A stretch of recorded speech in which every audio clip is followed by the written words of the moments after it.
So you're taking a step back on the GP front. Why are you doing that?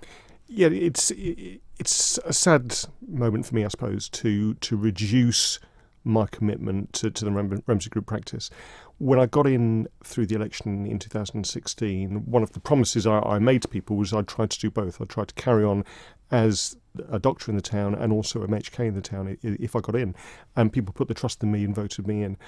What's happened over the last 2 years is I've managed to do that. I've been a partner at the practice and at MHK. Being asked to go into the Cabinet Office was a big step. It's a big responsibility. It's got a huge remit of things to do, very important. And I need to give that the time and the concentration it deserves.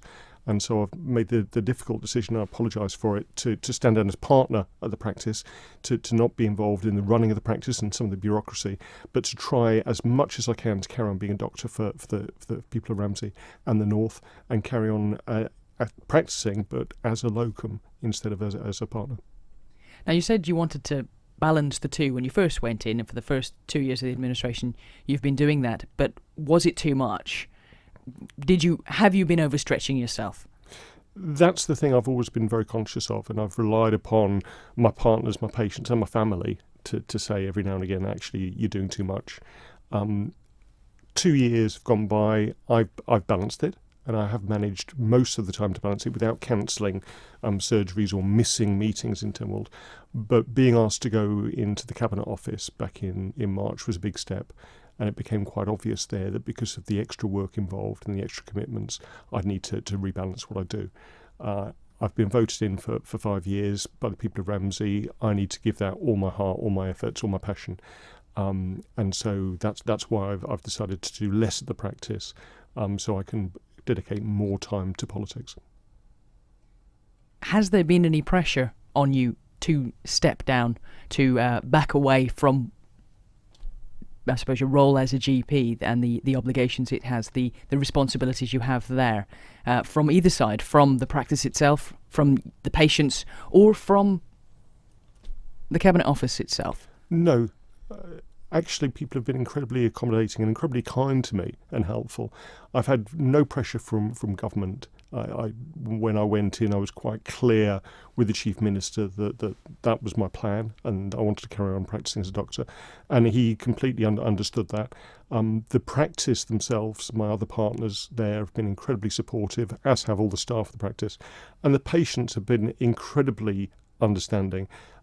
Sometimes a bit too much so. When I've had somebody limping in saying that they've had an injury but they've waited for 2 weeks to see me because that was the only available chance, I felt incredibly guilty due to that. And that's one of the things I want to make sure is that the people at the Ramsey Group Practice, the patients we have, get the right service. So I am stepping down, but we are actively trying to recruit a new partner, a full-time replacement, so that we can carry on providing the good service that we do.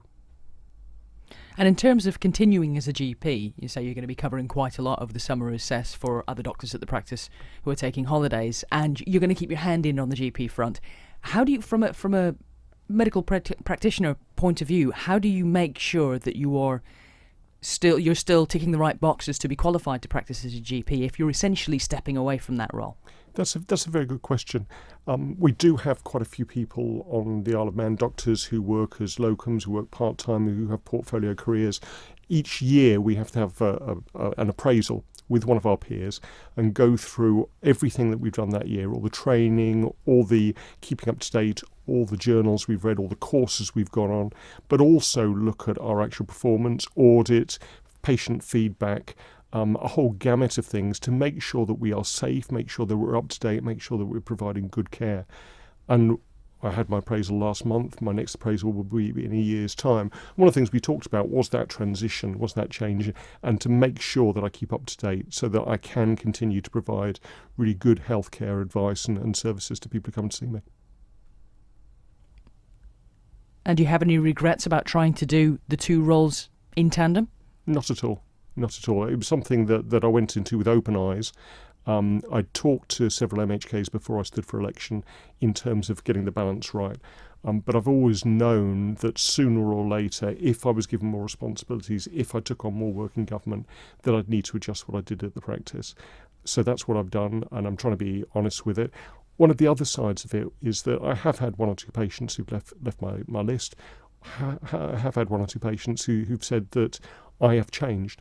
And I need to be aware that sometimes, as all of us are, when you're rushing, when you're trying to get to two places at once, that you don't miss something, that you don't make a mistake that will harm somebody else. And so I'm making this move now so that I can make sure that that never happens.